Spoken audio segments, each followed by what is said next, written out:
Hello and welcome to the Autocar Show. We're looking dead tired because we've had 2 packed days at this motor show. Karthik, for me, so much happened and yet nothing much happened. So I don't know how it was for you. I think we are pretty well prepped to handle the Auto Expo nowadays. I mean, you come in with huge expectations of, running around and all that. But the strange thing was so many unveils, but very few launches. So I went and shot a whole load of bikes. And yet nothing's in the present. It's all in the future, Something to look forward to and a lot of that. So, I mean... But hang on. Let's not spoil it for these guys because they haven't seen it just yet. For you guys, for us guys actually. For us as well. The expo didn't start yesterday. It was... Started way before the expo. So let's take you right back there.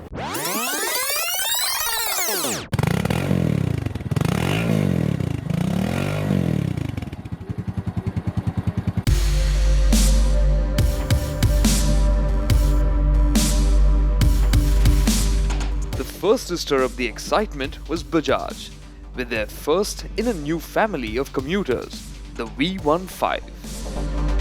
Styling does set it apart, as do some of its genes.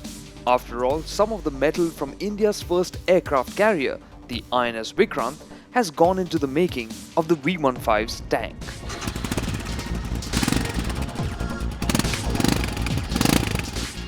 The next day, another bike was unveiled that wears its inspiration with pride. Royal Enfield's Himalayan.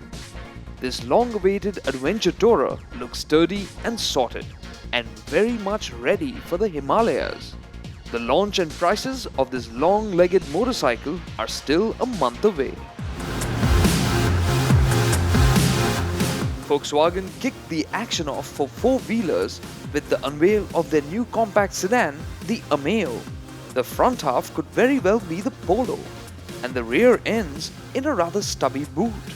Renault found that the aerofoam tail lamps were the only interesting bits that stood out in this car. Of course, the interior is also very familiar. A lot of it shared across the Polo and the Vento, but what's new here is this touchscreen infotainment system, which is going to have the mirror link, which is connective. So basically you can connect your Apple or your Android phone. Lots of loading over here. It's got rain sensing wipers and cruise control, which is a first in the segment. It's got electrically foldable outside rear view mirrors. What's really nice to know is that it's got ABS and passenger and driver airbags as standard across all variants. The Ameo is powered by a 73 bhp 1.2-litre petrol engine and an 89 bhp 1.5-litre diesel unit from the Polo, and it's expected to go on sale in the first quarter of 2016.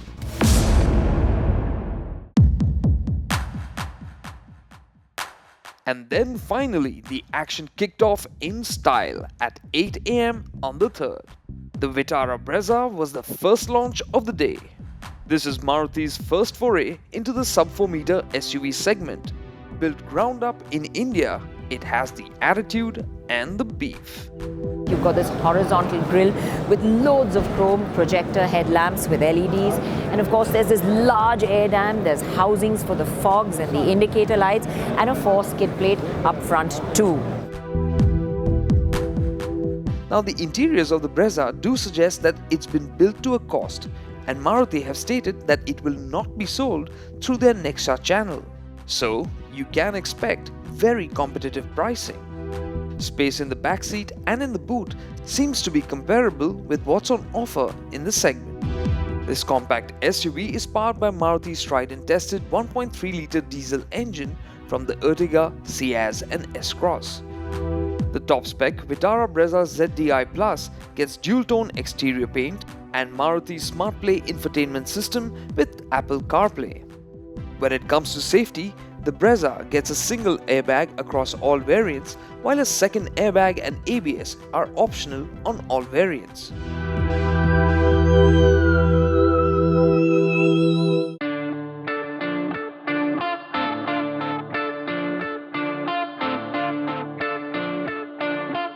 Now here's something that everybody was buzzing about. We all wanted to see it at the expo. This is Hyundai's concept of their compact SUV, something that they're looking at bringing under the Creta. Now it's just a concept yet, but as you can see, it's big, it's beefy, and it looks quite large for its size. They're looking at bringing it under the Creta, so obviously under a 10 lakh rupee price barrier. But they say to get it right, they're still going to take a while, and it's going to be at least 2 to 3 years from now. So we're looking at 2019, I think, when you can see this in the market. HND14 was its code name. They've called it Carlino here for the Expo. The concept looks a bit boxy and square, and unlike the fluidic design language that we are used to from Hyundai.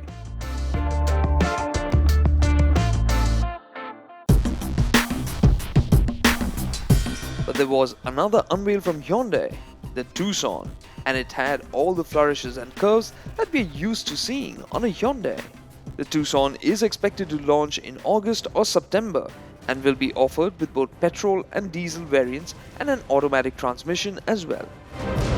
Expected to be priced in the 17 to 24 lakh rupee range.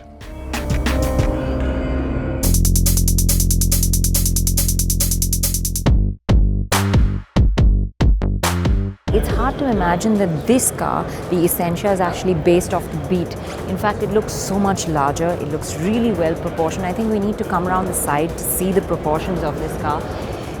It really doesn't look like a boot has been added onto the hatchback, and as you can see, it looks fairly large as well, so hard to imagine it's off the Beat platform.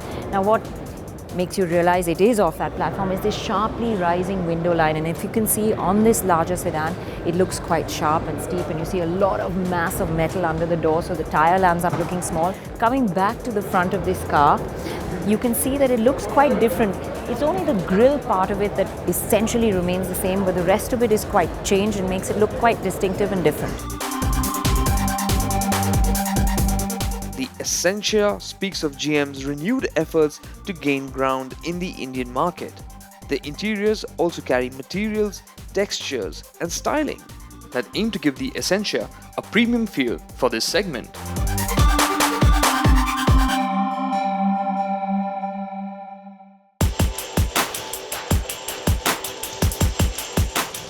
Now, amongst all the clutter of compact this and compact that I've seen here at the Auto Expo all day, here's something that's really stood out to me, and I least expected it to be from brand Tata, but that's it. This is the Tata Nexon, and it's an amazing looking car.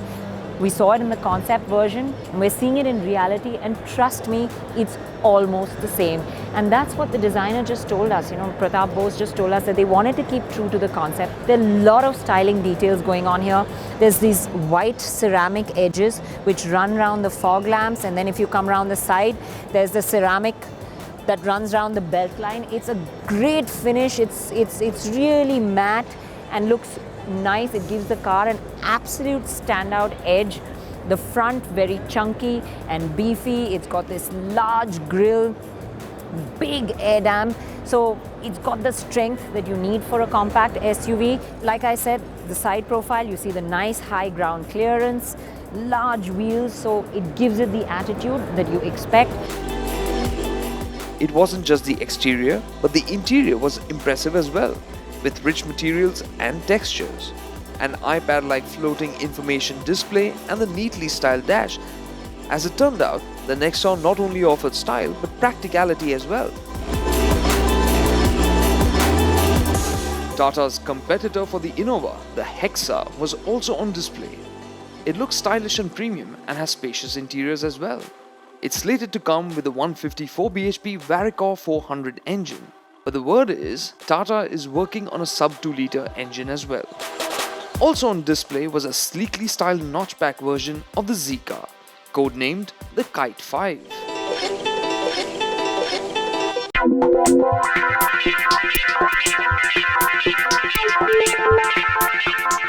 Tata owned JLR for making their own statement with the first real launch of the Expo, and that was the XE.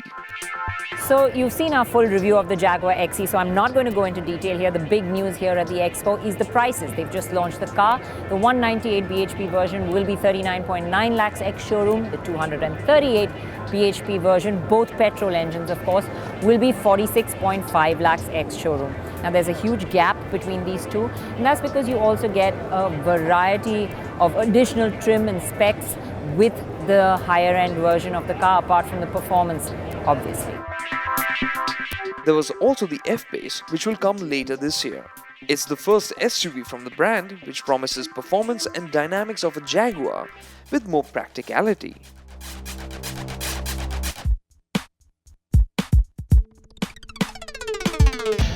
So this is the second generation BMW X1 and it's definitely grown. I mean, that's visible. It's higher, it's taller, it's larger in its proportions, and it definitely looks more SUV than it did before.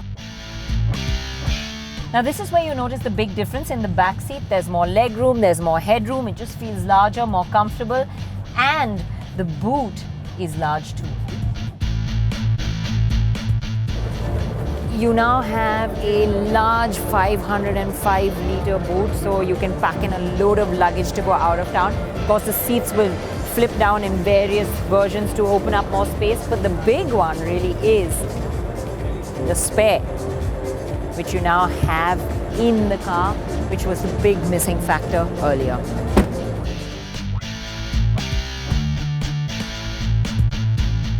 Amongst the handful of cars to be launched that day was one at the Audi stall, the R8. It's lighter, stiffer, sleeker, and has a solid 601 bhp from its naturally aspirated V10 engine. This new R8 aims to answer one tough question. When Audi first launched the R8, the question was, what's an Audi supercar? But by the end of his lifespan, the question was, how was Audi going to top that? Well, the answer is right here with the all-new R8, and it's on sale in India as the R8 V10 Plus, the only guys that's on sale right now at about 2.5 crore rupees ex-showroom Delhi. How good is it to drive? Well, we're hoping to find out, and it should be plenty good.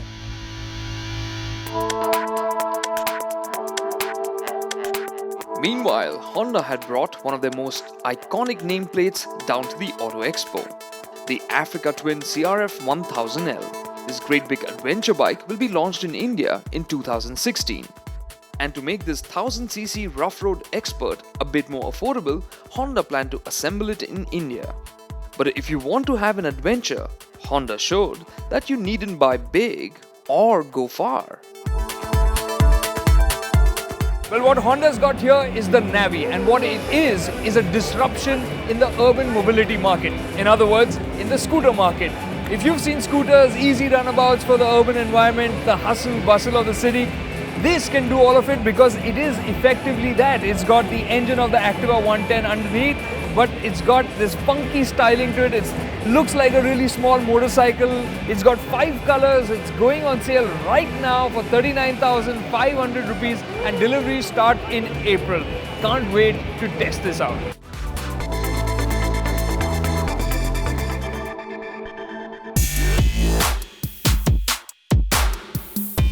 I'm sure you've dreamt of owning a European exotic. Well, this August it looks like it's going to come true and it's going to be an Aprilia.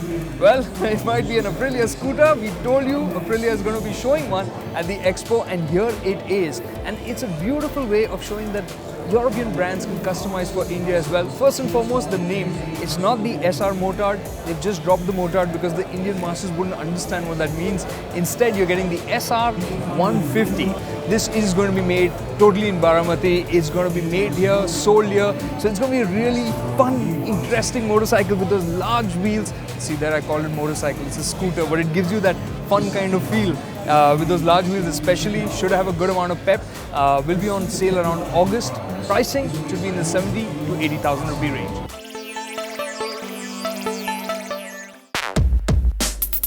Also playing hard to get was a fully fed motorcycle at the TVS stall. This concept, called the Akula, which means shark, has been built around the BMW G310R. It hints at an exciting production bike.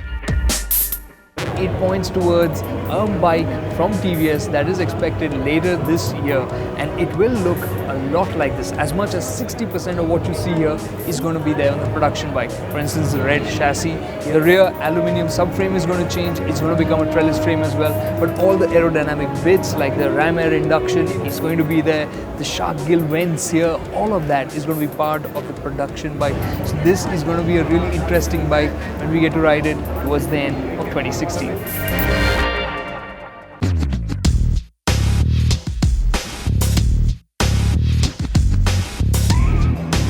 Now for those of you looking for a full-fat adventure bike on a tight budget are going to have to wait a little bit longer for this, the Dsk Benelli 502, because it's slated to hit showrooms around July-August later this year. Well, we were expecting this to be an aggressively priced motorcycle because it's an all-new platform that uses a new parallel twin engine with about 500 cc's of displacement, about 46 bhp of power. But still, how does 5.5 lakh rupees at the very most sound like for a motorcycle like this, which is going to come with ABS, electronics, and of course with the go anywhere ability and the looks to go along with that as well.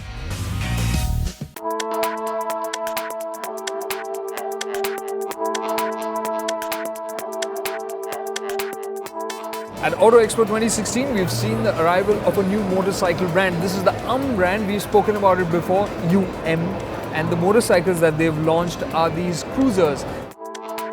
The Renegade Sport S looks like a modern cruiser. It has 25 bhp of power from a 280cc engine which is packed into a curvaceous body, making it very tempting indeed. It is all the more tempting as it is priced at 1.49 lakh rupees ex-showroom Delhi. Well, the Autocar Newsdesk is going to take a quick break and we'll catch you after a couple of minutes.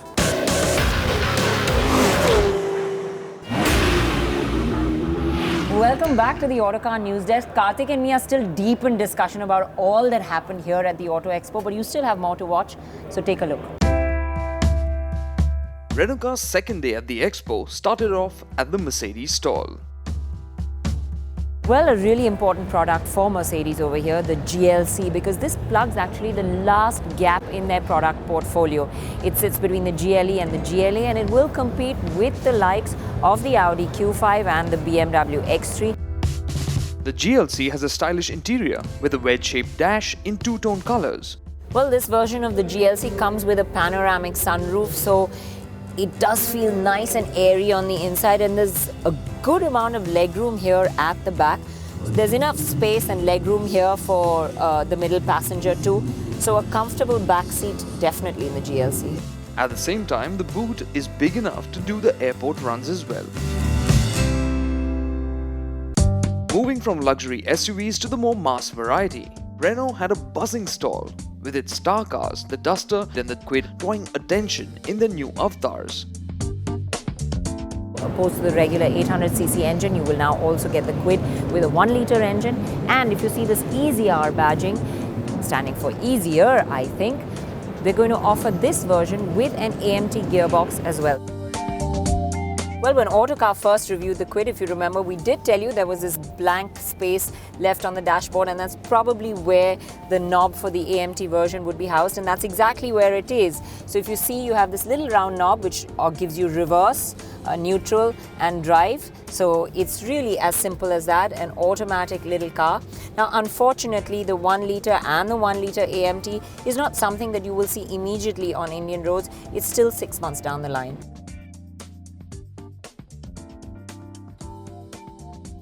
The Duster on the other side looked smarter with its facelift. The front carries a smart double-slatted chrome grille now, which is flanked by really interesting 4-part headlamps. The skid plate gets a 4 matte aluminium finish, and there are new alloys as well. The rear looks quite different thanks to the funky S-form tail lamps. One key change that has been teased here is an AMT automatic gearbox. This will be offered on the 110 PS version of the Duster.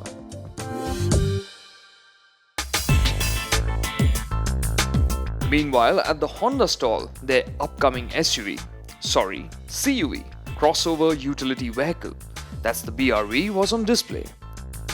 We've reviewed the BRV earlier, and we can't wait for it to be launched later this year to sample it on Indian roads. But there was another Honda that was getting me quite upbeat. Now Honda's bringing the Accord back to India, and I'm really excited because this new face reminds me of that Accord, you know, the one with the shark nose. Still love that design. And well, of course, this is an all-new car, and the one that we're seeing here right now is the petrol variant. So that's not the one that we're going to get when it is launched around Diwali this year. What we will get to India is the hybrid version of the Accord, but it's not been launched in the US yet. So we're going to have to wait just a little bit longer before the Accord makes its comeback to India. The Accord uses electric motors in the CVT gearbox for quick responsiveness and maximum efficiency. Meanwhile, the Toyota stall was displaying the new Innova. Well, you saw Sharper's full-blown test drive of the new Toyota Innova, and it's here at the Auto Expo, but it's got a little bit of rechristening over here because it's being called the Innova Crysta over here. So it's getting a new badging and a new name as well. Other than that, I think everything is pretty similar to what you saw in our test drive story on the outside as well as on the inside. Differences for India? Well, apart from the 2.4 litre engine, now the top end variant of the automatic version will also get a 2.8 litre diesel variant.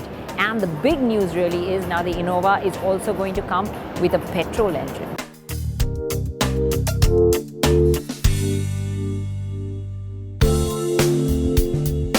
The last of the unveils was another interesting compact car, the Maruti Suzuki Ignis. This is the Suzuki Ignis from Maruti. You're going to see it in the festive season. They're going to launch it with two engine options, a petrol and a diesel. They're going to position it premium, so it's going to be sold through the Nexa channels. Edgily styled, the Ignis is like a compact car on steroids. It's got lots of interesting styling details, like the shark fin cuts on the C-pillar. There's the squared-off SUV-like front with a beefy grille. There's blacked-out A and B pillars and tall 19-inch wheels. It clearly looks like the car for Gen X, and the interiors also follow through in the same design language.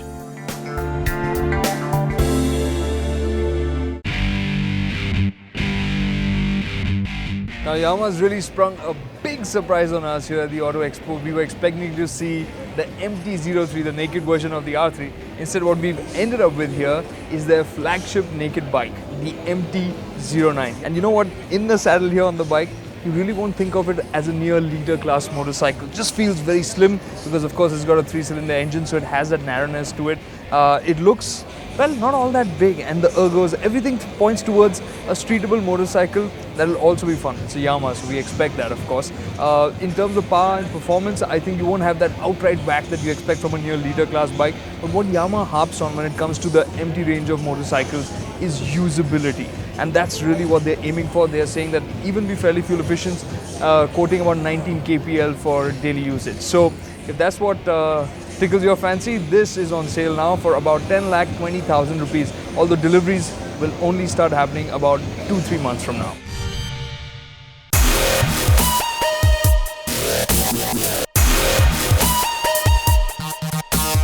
Now, one of the stars from the world of motorcycles here at the Expo has to be this, the BMW G310R. Now, this is the first taste I'm getting of the motorcycle.